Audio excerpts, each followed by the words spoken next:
Welcome. This will be a video lecture on section 3.4, bootstrap confidence intervals using percentiles.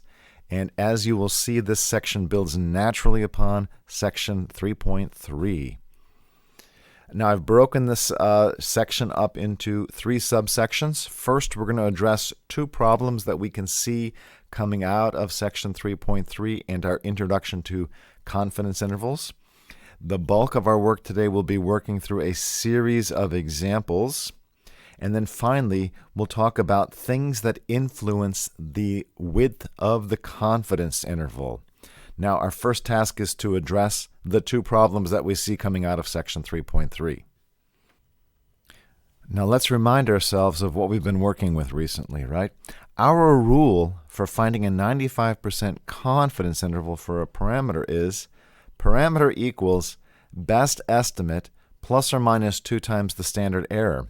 In other words, we can build a confidence interval by using the best estimate as the center of that interval, and we can use 2 times the standard error as the radius of that interval, and we will have 95% confidence that that interval that we have created will capture or cover the parameter of interest.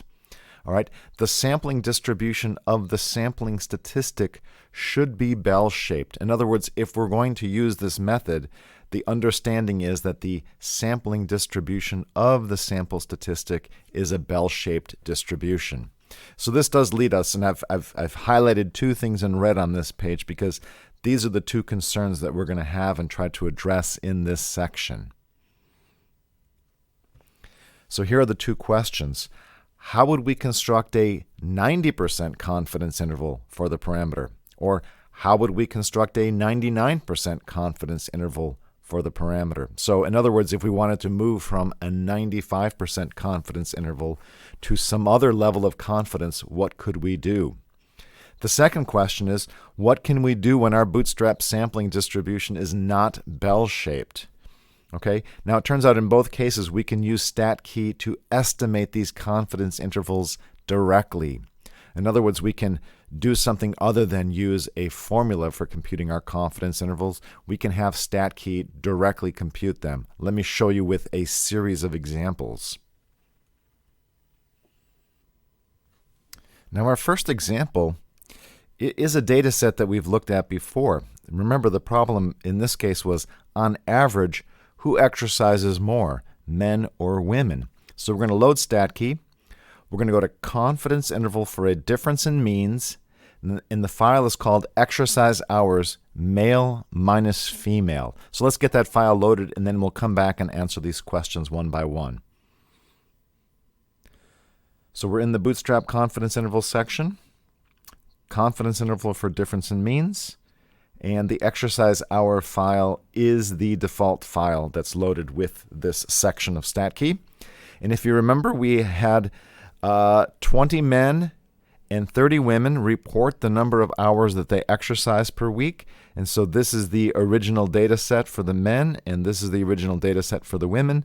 And we see that, at least in the samples, the men are exercising at about on average 12.4 hours per week, and the women are exercising on average 9.4 hours a week. And so the difference in the sample means, when I take the men minus the women or males minus females, the difference in the sample means is 3.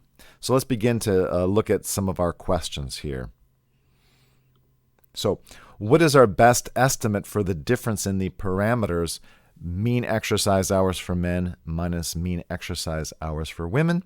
And here we would simply use x bar sub m minus x bar sub f. In other words, we would look at the sample means and compute their difference. Now, just to remind you, when we go back to the data set, we can see that that difference is 12.4 minus 9.4, or 3.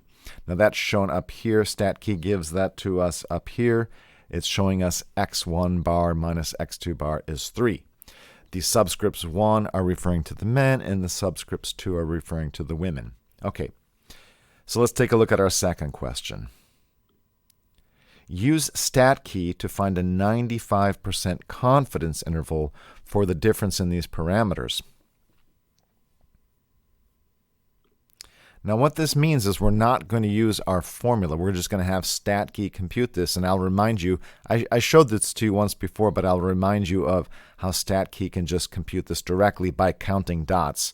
Our first step is to generate a large set of bootstrap samples to build up our knowledge of the sampling distribution. And then since we're looking for a 95% confidence interval, I'm simply going to click two-tail, and I'm going to make sure that this here is listed at 95%. And so StatKey is literally carving out the middle 95% of the dot plot, and it's telling us that the 95% confidence interval will therefore land between negative 1.575 and 7.567.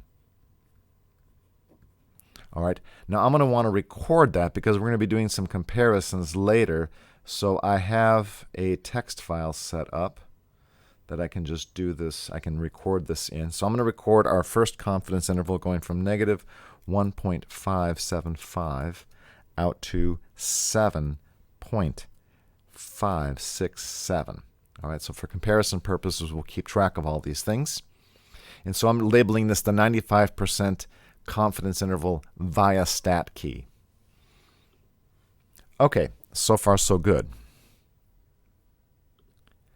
How does this compare with the statistic plus or minus 2 times the standard error interval? So if we want to use our formula, we're going to have to retrieve a couple of pieces of information.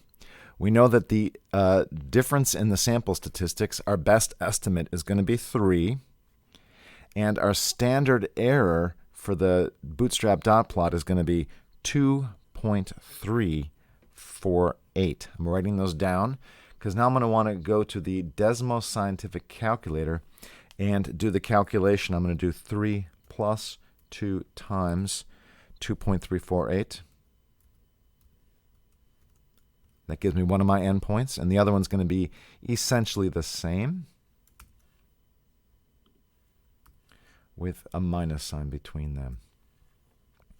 So my parameter plus or minus 2 times the standard error, we're getting endpoints of negative 1.696 and 7.696. So let me just copy those and bring them into my text file. There's one endpoint. And let's get the other endpoint.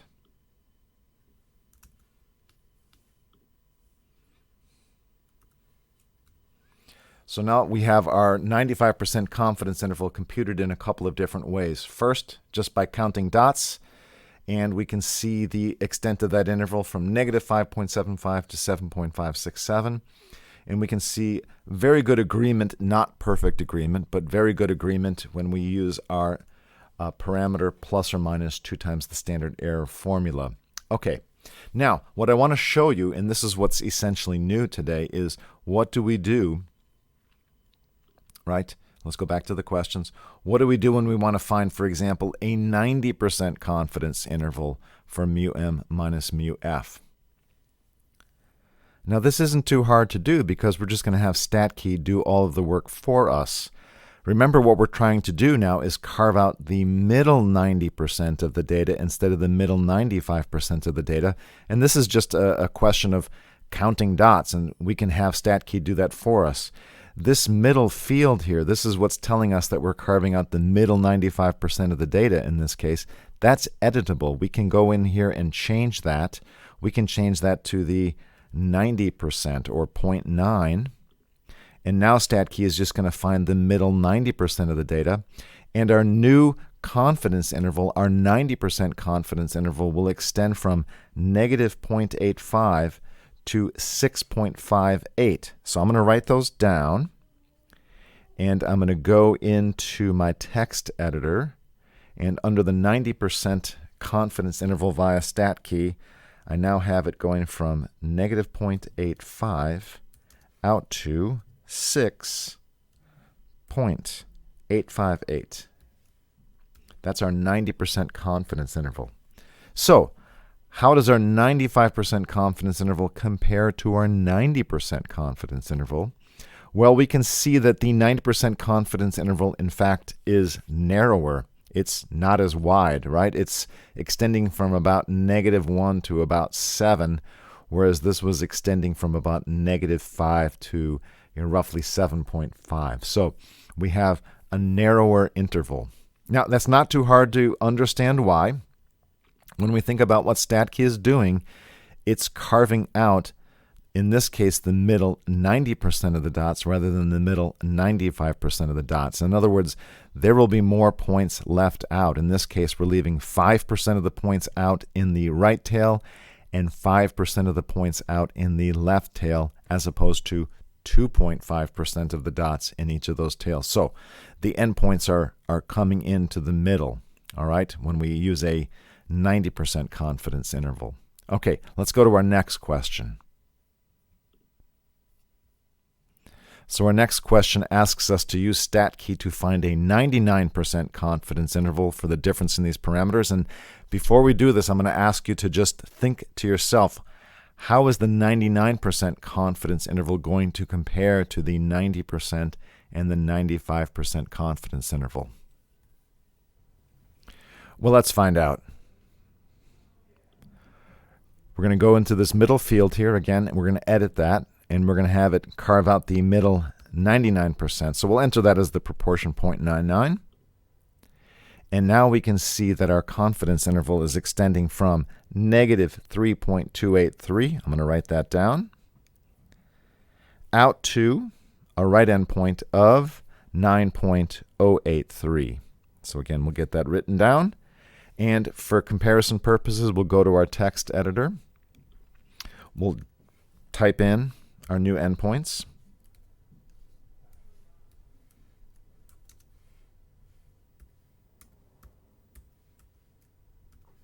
And there is our 99% confidence interval. So we can see from the narrowest to the widest, we're going from the 90% as the narrowest to the 95% to the 99%, which is the widest confidence interval of them all. And again, if we think about what's going on here is, in the case of the 99% confidence interval, we're only leaving 0.5% of all the points out. And so that's going to be the widest of the three intervals. In the case of the 90% interval, we are leaving 5% out on the left and 5% out on the right. And so that gave us the narrowest of the intervals. So let's go to our last question. Why does the interval get wider as my confidence level goes up? So as I'm going from 90% to 95% to 99%, we're seeing that our confidence intervals are getting wider and wider and wider. Well, one way to think about that is just to literally think about what StatKey is doing. It's carving out 90% and then 95% and then 95% of all the points in the dot plot. So it's going to have to incorporate a wider and wider interval to get a larger and larger group of points in the middle. So that's one explanation. Another explanation is to think about what the confidence interval is doing. So in order to have, again, short of making any other changes in our experiment, short of collecting larger samples, so in other words, if all things are kept the same, in order to have a higher level of confidence, right, in order to go from 90% confidence to 95% confidence to 99% confidence, in order to have higher levels of confidence, I'm going to have to fish with a bigger net, right? I'm going to have to use a larger interval to capture the parameter. So in other words, in order to have that higher level of confidence, I'm going to have to widen the interval that I'm using to try to capture that parameter. Okay, so there's two different ways of thinking about it. One is the very practical way of just thinking about what StatKey is doing, and the other is to think about what a confidence interval is trying to do as a net to capture a parameter, and to understand that in order to have higher confidence, I have to fish with a bigger net. Okay, let's take a look at our next problem. Our next problem is motivated by the question, Which group uses text message in a higher proportion, teens or adults? We're going to go to StatKey. We're going to go to the section confidence interval for a difference in proportion. And then we're going to load the file called use text messages by age. We'll come back, we'll get comfortable with that data set, we'll look at it, poke around a little bit, and then we'll come back and look at these different 5 parts to finish up this problem. So let's go to StatKey, confidence interval for difference in proportions, and we see that the file that we're interested in is the default file for this part of StatKey. So we're all set to go there. And what do we see here? We see 2 different samples have been collected, one for the group called teen and one for the group called adult. Let's take a look at the teen group first. Let's start with the sample size. We had 800 teens participating in this survey, and we had 696 that claimed that they were using text messages to communicate, and that gives us a usage proportion of 0.87. For the adult group, we had 2,252 adults participating. 1,621 claimed that they use text messages regularly, and that gives a usage proportion of 0.72. So right away we can see from the sample data that there is an apparent difference in usage of text messages. So we have the teens at 0.87, the adults at 0.72, and the difference in those proportions within the samples is 0.150. Okay, so that's the data set. That's what we're looking at. And now let's go back and see what we're required to do here, right? So the very first thing we're going to do is ask the question, what is our best estimate for the difference in the true proportions, P sub t minus P sub a? All right, now this is a question that we're familiar with. We would look at the difference in the sample statistics, in this case the sample proportions, as our best estimate. So we're going to use this 0.150 as our best guess or our best estimate for the true difference in those proportions. So we're going to say the answer to this first part is 0.150.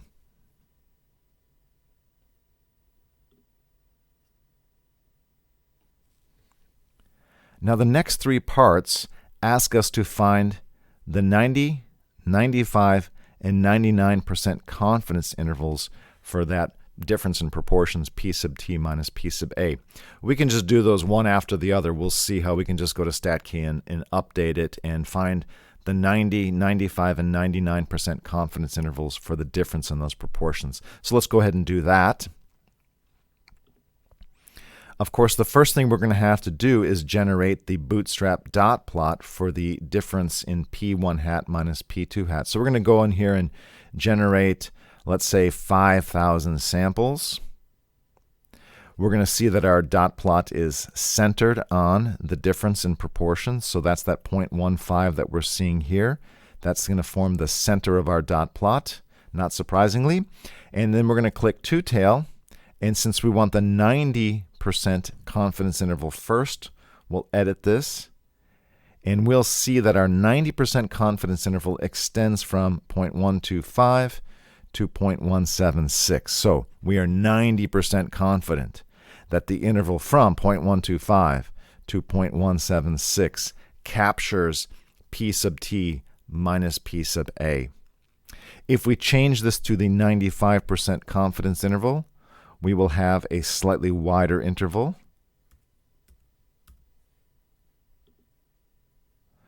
In this case, the interval extends from 0.121 to 0.180. And then finally, if we change this to the 99% confidence level, our interval is going to go from 0.111 to 0.190. Okay, in other words, we are 99% confident that the interval from 0.111 to 0.190 captures or covers the true difference between P sub t and P sub a, the proportion of teen users and the proportion of adult users of text messages. Okay? Let's take a look at the last part.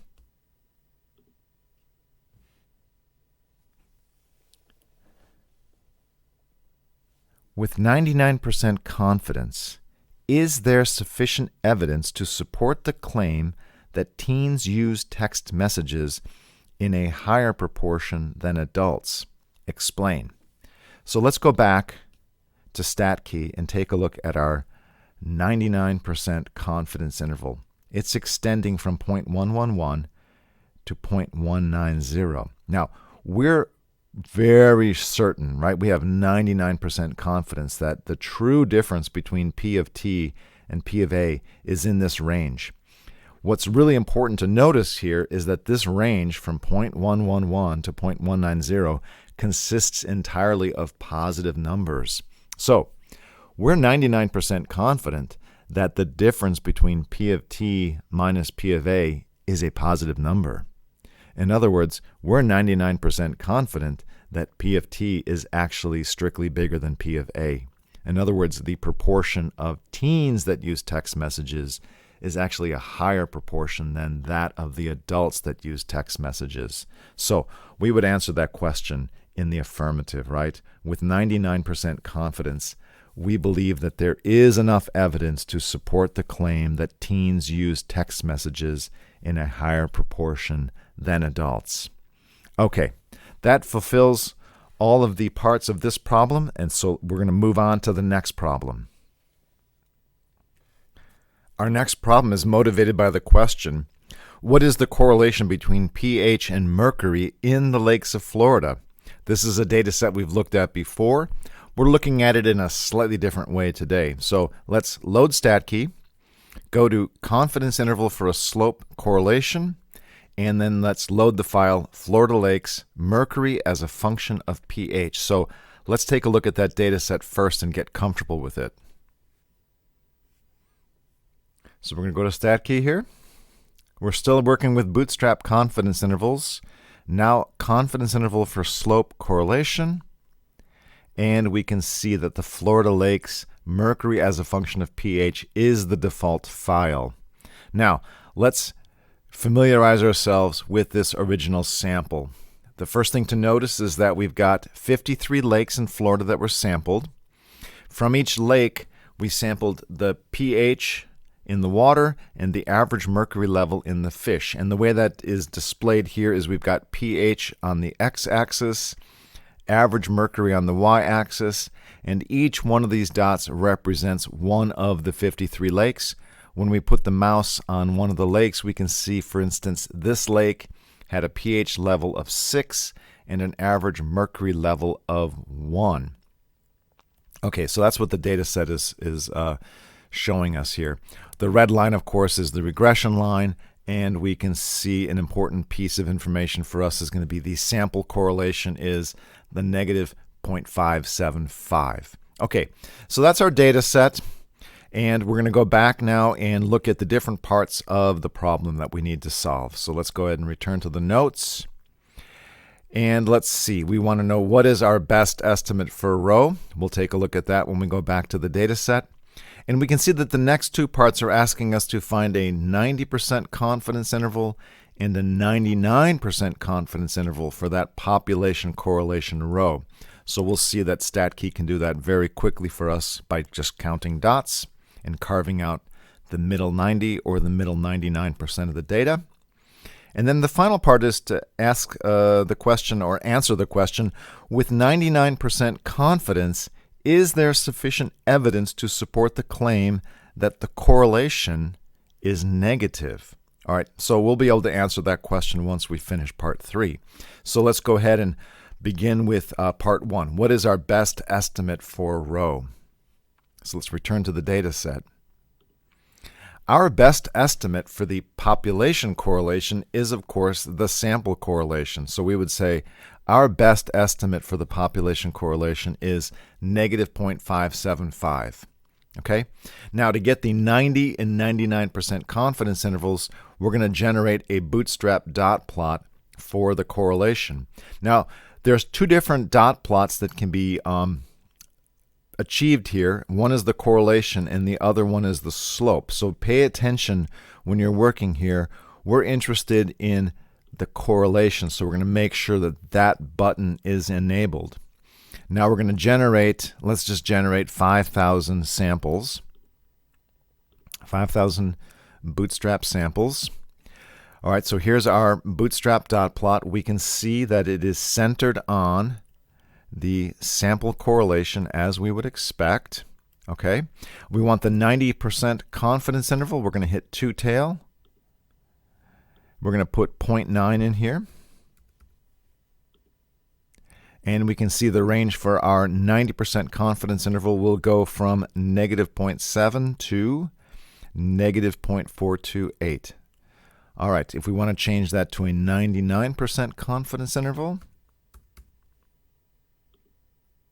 StatKey will carve out the middle 99% of this bootstrap dot plot, and we can see that our confidence interval will range from negative 0.756 to negative 0.321.